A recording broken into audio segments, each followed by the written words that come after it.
धुळे मनपा स्थायी सभापती सुनील बैसाने यांच्या अध्यक्षतेखाली स्थायी सभा ऑनलाईन पद्धतीने संपन्न। स्थायी सभापती सुनील बैसाने यांच्या अध्यक्षतेखाली सभा घेण्यात आली। यावेळी मनपा हद्दीतील 197 जागा कराराने दिल्या असून सदर जागांची कराराची मुदत संपली असल्याने त्यात प्रमुख काँग्रेस भवन देखील येत असून सदर या विविध जागांवर करार संपल्याने जागा ताब्यात घेण्यात याव्या असे आशयाचे विषय देखील यावेळेस चर्चेला गेला। वॉटर गॅस कंपनीला काळ्या यादीत टाकावे असे आशयाचे निवेदन देखील स्थायी समिती सदस्य फातिमा अन्सारी यांनी सभापती सुनील बैसानेंना देत वॉटर गॅस कंपनीवर कारवाई करण्यात यावी, कारण धुळे शहरातील विविध ठिकाणी कचरा संकलन होत नाही, नियमित घंटागाड्या येत नाहीत, कंपनीचा कारभार हा मनमानी सुरू असून सदर कंपनीला काळ्या यादीत टाकण्यात यावे अशी मागणी मनपा स्थायी सभेत नगरसेविका तथा स्थायी समिती सदस्य फातिमा अन्सारी यांनी वॉटर गॅस कंपनीला काळ्या यादीत टाकावे असे फलक घेऊन सदर या मनपा स्थायी सभेत प्रवेश केला। सदर या कंपनीवर कारवाई करावी अशी मागणी देखील यावेळेस केली। सदर या सभेत एकूण 14 विषय घेण्यात आले। या सभेत मनपा सहाय्यक आयुक्त शांताराम गोसावी, सभापती सुनील बैसाने, सचिव मनोज वाघ, आरोग्य अधिकारी डॉक्टर महेश मोरे, चंद्रकांत जाधव आदी सर्व पदाधिकारी तसेच अधिकारी वर्ग या ठिकाणी उपस्थित होते। मोकाट कुत्र्यांचा बंदोबस्त करावा या विषयावर देखील यावेळेस चर्चा करण्यात आली। किती दिवसामध्ये स्थायी समितीच्या समोर ठेवणार किंवा त्याची निर्णय किती दिवसामध्ये आपण लवकरात लवकर करणार, जेणेकरून आपल्याला नागरिकांना या सर्व जागापासून दूर करू शकतो। नाही, आरोग्य विभाग जर मला मागणी आली तरच करणार नाही का, ज्यांना आवश्यकता असेल तर ते मागणी करतील, त्याच्यानुसार आपण कारवाई करत असतात। आरोग्य विभाग कोण आहे बरोबर, मग ते भरतीबाबत किंवा ते पद भरण्यावर आपल्याकडे काही कार्यवाही झाली आहे का? आता मला म्हटलं की आमच्याकडे तुमची मागणी आलेली नाही। इथे मोकाट कुत्र्यांचा तो प्रश्न या बैठकीत उपस्थित झालेला आहे। पद आहे नाही, मागणी करणं पद आहे, मजबूत पद आहे आणि त्याच्यापेक्षा पद आहे, त्याच्यासाठी मागणी पाहिजे तर आधी रिक्त आहे तिथं। ठीक आहे, त्याची मागणी आजच्या मोकाट कुत्र्यांचा जो प्रश्न आहे तो आजच्या बैठकीचा संदर्भ देऊन तुम्ही आजच्या अर्थमंत्र्यांकडे मागणी पत्र लगेच पाठवा। आता अन्न विभागाचा प्रमुखांना विचारल्यानंतर पशुवैद्यकीय अधिकारी आपल्याकडे हे पद रिक्त आहे, बरोबर? हो, आवाज येत नाहीये तुमचा आवाज येते बरोबर ना? हो, मला पूर्ण आहे, माझा आवाज येते का? लावलेला आहे, आवाज कट होतोय मध्ये मध्ये, बरोबर होतोय तुमचं माझं नामचा आधार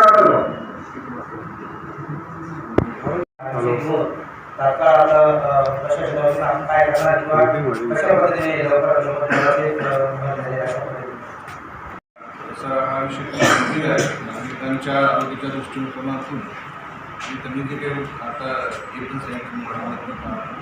खरं तर एकूण गंभीर आहे। आरोग्य विभागाने याबाबत सिरियसली आपला एक आराखडा तयार करायचा आहे। केवळ पशुवैद्यकीय अधिकारी पद नाही म्हणून तुम्ही काही काम करणार नाही, हे कुणालाही संधी पाडणार नाही। म्हणजे तुम्ही सिरियस नाही आहे, फक्त कारण सांगण्यात एक पद असते। मी पुन्हा एकदा समजायला सूचना देतो की याबाबत आपल्याला कार्यवाही करावी। दुसरा विषय, पशुवैद्यकीय अधिकारी हे पद आपल्याकडे डेप्युटेशनच आहे, म्हणजे पद सेवेतून येण्याचं आपल्या आपत्तीबंधामध्ये आहे। आपण सरळ सेवेतून पद भरू शकत नाही। पण मी आसामच्या विभागाला विनंती करेल की आपण हे जर मानधनावर पद भरलं, त्याच्याकडे जर साहेबांकडे प्रस्ताव सादर केला तर मला वाटतं त्याला मान्यता पण साहेब, कारण कसं आहे की त्या विषयाचा एक्सपर्ट आपल्याकडे पाहिजे।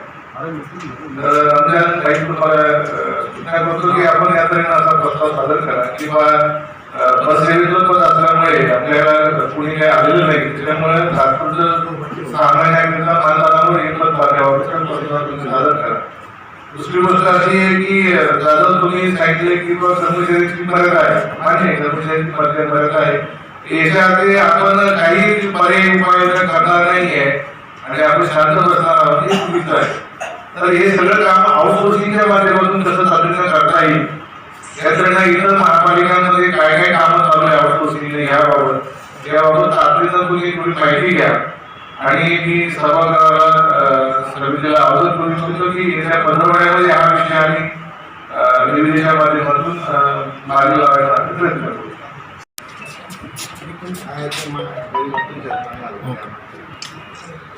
बॅनर घंटागाडी नाही आली तो काय फायदा घंटागाडीचा? काही ना काही व्यवस्था झाली ना. 15 दिवस म्हणजे कुठे ठेवली लोक? तुमच्या मताशी पहिली काम समाधानकारक नसल्याने आपल्याकडे यासाठी निर्णयाचा प्रस्ताव पाठवलेला आहे. सदस्य संस्थेला आपण वारंवार दंडात्मक कारवाई केली तरी त्यांच्या कामामध्ये काही सुधारणा होताना दिसत नाही. वेळोवेळी त्यांना मदत पण देण्यात आली होती, परंतु वारंवार ते गड्डागाडीचं प्रमाण बंद, आपल्या जे काही टायर गेलेले आहे, इंजिनमध्ये काम आहे, अशा पद्धतीने दररोज साधारणतः 15 ते 20 गाड्या दररोज बंद असतात आणि त्यांना ते त्वरित दृष्टीचं काम लवकर होत नाही. त्याच्यामुळे बऱ्याच प्रमाणात तक्रारी वाढत आहे.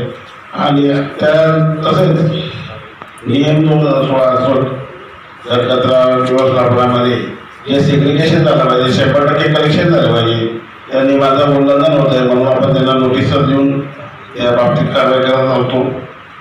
जर समजा आज या पद्धतीने जर आपण काम बंद केलं तर आपल्याला नवीन निविदा प्रक्रिया राबवण्यासाठी आपण प्रस्ताव तयार केले, म्हणजे तज्ञ एजन्सी नेमलेली आहे आणि तो लवकरच तो आपण नवीन निविदा प्रक्रिया राबवण्याचा प्रस्ताव पण सादर केलेला आहे. न्यायालयामध्ये गेला आणि न्यायालयामध्ये गेल्यानंतर काही प्रश्न उद्भवले. त्याची जबाबदारी कोण घेणार? स्थायी समिती घेणार का प्रशासन घेणार? तुम्ही मुळात हा विषय स्थायी समितीच्या समोर आलेला नको पाहिजे होता. हा विषय आयुक्त महोदयांनी त्यांच्या प्रशासनाच्या वतीने त्याला हे केला पाहिजे होता स्तरावर. आणि जर उद्यावरून जर हा वॉटर रिक्वेस्टवाला न्यायालयात गेला, न्यायालयात त्यांनी सांगितलं की स्थायी समितीने त्यांच्या सदस्याने बहुमताच्या जोरावर मला ब्लॅकलिस्ट केलं, मला काळ्या यादीत टाकलं आणि याच्या अनुषंगाने माझी एवढी नुकसान झाली आहे. या नुकसानीस जबाबदार स्थायी समितीचे सर्व सदस्य या सभापती असतील, तर याची जबाबदारी स्थायी समिती सदस्याची किंवा सभासदाची असते किंवा प्रशासनाची. जर तुम्हाला सदरचा ठेकेदार व्यवस्थित काम करत नाही, व्यवस्थित सर्व गोष्टी करत नाही, तर तुम्ही त्याला त्या गोष्टी त्याच्याकडनं त्याचं अंमलबजावणी करणं गरजेचं होतं.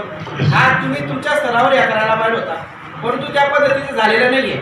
आणि तुमच्या सांगण्यावरून तुम्ही सांगता जर आपण याला आता तूर्त कामाचं त्याच्याकडनं काढून घेतलं किंवा त्याच्यावर कारवाई केली, मग या धुळेकर नागरिकांना तुमच्या निविदा प्रक्रिया करण्यासाठी 2-3 महिने लागणार आहे. मग जर आता कोविडच्या याच्यामध्ये सर्व नागरिक त्रस्त आहे, आता तुमचं डेंग्यू, मलेरिया, हिव ताप वगैरे अशा अनेक रोगराईला सामोरं जावं लागते.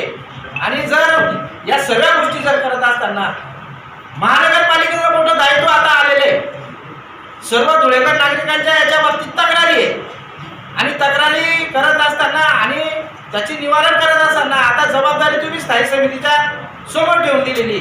तर याच्यासाठी आपल्याला येणाऱ्या काळामध्ये गोसावी साहेब ही न्यायालयीन बाब असल्या कारणामुळे हे न्यायालयाचा भाग आहे हा.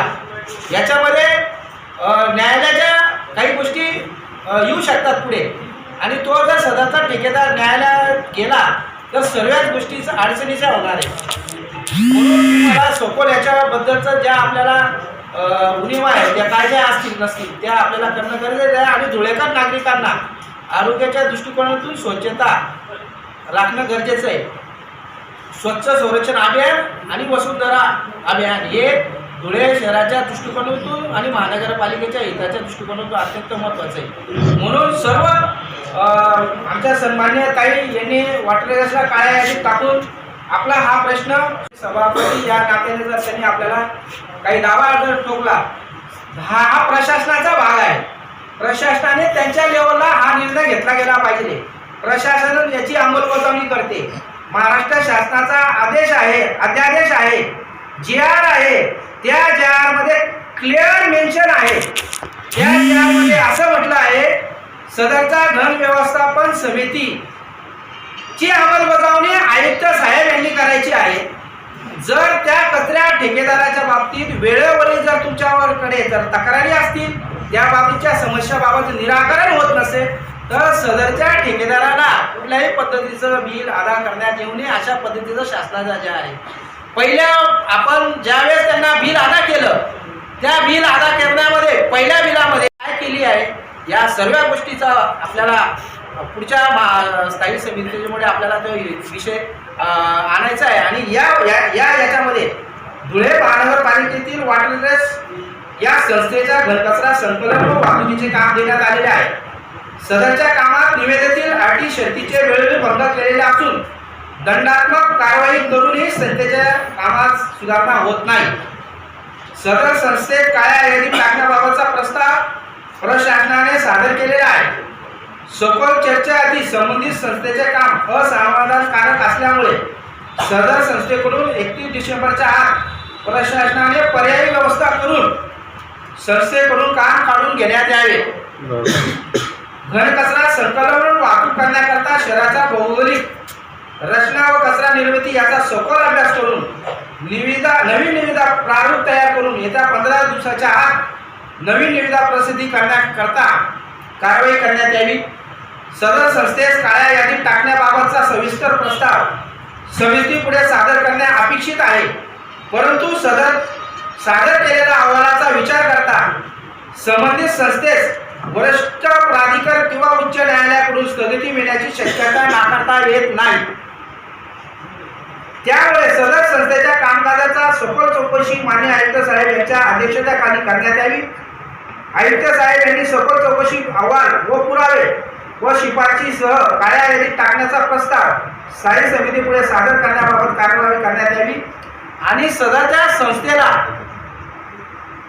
न्यायालयीन बाबीच्या अधीन राहून आपल्याला महानगरपालिकेला अडचणीत आणण्यात येणार नाही, याच्यासाठी आपण एक स्वतंत्र कायदे उच्च न्यायालयामध्ये कायदे दाखल करून घ्यावा, जेणेकरून त्याला त्याचं मांडण्याच्या आधी महानगरपालिकेला त्याचं म्हणणं मांडणं क्रमपात्र राहील. आपण जर उच्च न्यायालयामध्ये अशा पद्धतीचा दावा जर आधी दाखल केला तर सदरच्या संस्थेला आपण वेळेवर दिलेल्या नोटीस आहेत, त्यांना दंडात्मक जी कारवाई केलेली आहे, या सर्व कारवाईचा आणि सखोल त्याच्यामध्ये विचार केला जाईल. एकतर्फे निर्णय दिला जाणार नाही. तो आपल्याला संस्था वॉटरलेसवाला आपल्याला व द्वेषबुद्धीच्या भावनेने व माझ्यावर कारवाई करण्यात आलेली आहे असं गृहीत धरून तो उच्च न्यायालयामध्ये जाऊ शकतो. आपल्यावर आणि आपल्या संस्थेवर त्याच्या आर्थिक बोजा पण येऊ शकतो. त्या पद्धतीचं त्यांनी जळगावमध्ये केलेलं आहे. त्यामध्ये औरंगाबाद हायकोर्टाने त्याला 3 कोटी रुपयाची भरपाई द्यावी असं माहिती आहे. ऑथेंटिक नाही, पण मला माहिती मिळालेली आहे. त्या माहितीचा आपण भाग धरून धुळे महानगरपालिकेला अशा गोष्टीला सामोरे जाता येणार नाही, सामोरे जावं लागणार नाही. म्हणून अत्याचारीपणा न करता एक समिती गठीत करून त्या समितीचा अहवाल माननीय आयुक्त साहेबांनी स्थायी समितीपुढे सादर करावं आणि पुढील कारवाई आपण त्या चर्चेच्या वेळेस करू. तोपर्यंत आपण त्या संस्थेचं काम काढून घेण्यात यावं आणि 31 नवीन निविदा प्रक्रिया करण्यात यावी.